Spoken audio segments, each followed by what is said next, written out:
एक व्यक्ति गाड़ी से उतरा और बड़ी तेजी से एयरपोर्ट में घुसा। जहाज उड़ने के लिए तैयार था। उसे किसी कार्यक्रम में पहुंचना था जो खास उसी के लिए आयोजित की जा रही थी। वह अपनी सीट पर बैठा और जहाज उड़ गया। अभी कुछ ही दूर जहाज उड़ा था कि कैप्टन ने घोषणा की, तूफानी बारिश और बिजली की वजह से जहाज का रेडियो सिस्टम ठीक से काम नहीं कर रहा, इसलिए हम पास के एयरपोर्ट पर उतरने के लिए विवश हैं। जहाज उतरा। वह बाहर निकलकर कैप्टन से शिकायत करने लगा कि उसका एक एक मिनट कीमती है और होने वाली कार्यक्रम में उसका पहुंचना बहुत जरूरी है। पास खड़े दूसरे यात्री ने उसे पहचान लिया और बोला, डॉक्टर पटनायक, आप जहां पहुंचने चाहते हैं टैक्सी द्वारा यहां से केवल 3 घंटे में पहुंच सकते हैं। उसने धन्यवाद किया और टैक्सी लेकर निकल पड़ा। लेकिन ये क्या, आंधी, तूफान, बिजली, बारिश ने गाड़ी का चलना मुश्किल कर दिया। फिर भी ड्राइवर चलता रहा। अचानक ड्राइवर को आभास हुआ कि वह रास्ता भटक चुका है। नाउम्मीदी के उतार चढ़ाव के बीच उसे एक छोटा सा घर दिखा। इस तूफान में वही गनीमत समझकर गाड़ी से नीचे उतरा और दरवाजा खटखटाया। आवाज आई, जो कोई भी है अंदर आ जाइए, दरवाजा खुला है। छोटे से घर के अंदर एक बुढ़िया आसन बिछाए भगवत गीता पढ़ रही थी। उसने कहा, माँ जी, अगर आज्ञा हो तो आपका फोन का उपयोग कर लूं? बुढ़िया मुस्कुराई और बोली, बेटा, कौन सा फोन? यहाँ ना बिजली है ना फोन। लेकिन तुम बैठो, सामने चरणामृत है, पी लो, थकान दूर हो जाएगी और खाने के लिए भी कुछ ना कुछ फल मिल ही जाएगा।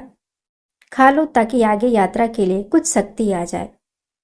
डॉक्टर ने धन्यवाद किया और चरणामृत पीने लगा। बुढ़िया अपने पाठ में खोई थी कि उसके पास उसकी नजर पड़ी। एक बच्चा कंबल में लपेटा पड़ा था जिससे बुढ़िया थोड़ी थोड़ी देर में हिला देती थी। बुढ़िया की पूजा हो गई तो उसने कहा, माँ जी, आपके स्वभाव और व्यवहार ने मुझ पर जादू कर दिया है। आप मेरे लिए भी प्रार्थना कर दीजिए कि यह मौसम साफ हो जाए। मुझे उम्मीद है आपकी प्रार्थनाएं अवश्य स्वीकार होती होंगी। बुढ़िया बोली, नहीं बेटा, ऐसी कोई बात नहीं। तुम मेरे अतिथि हो और अतिथि की सेवा ईश्वर का आदेश है। मैंने तुम्हारे लिए भी प्रार्थना की है। परमात्मा की कृपा है, उसने मेरी हर प्रार्थना सुनी है।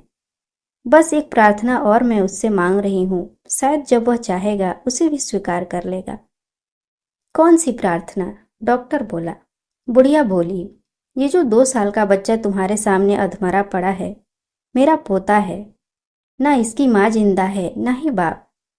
इस बुढ़ापे में इसकी जिम्मेदारी मुझ पर है और डॉक्टर कहते हैं इसे कोई खतरनाक रोग है जिसका वो उपचार नहीं कर सकते हैं। कहते हैं कि एक ही नामवर डॉक्टर है जो इसका इलाज कर सकता है। क्या नाम बताया था उसका? हाँ, डॉक्टर पटनायक, वह इसका ऑपरेशन कर सकता है। लेकिन मैं बुढ़िया कहाँ उस डॉक्टर तक पहुंच सकती हूँ? लेकर जाऊं भी तो पता नहीं वह देखने पे राजी भी हो या नहीं।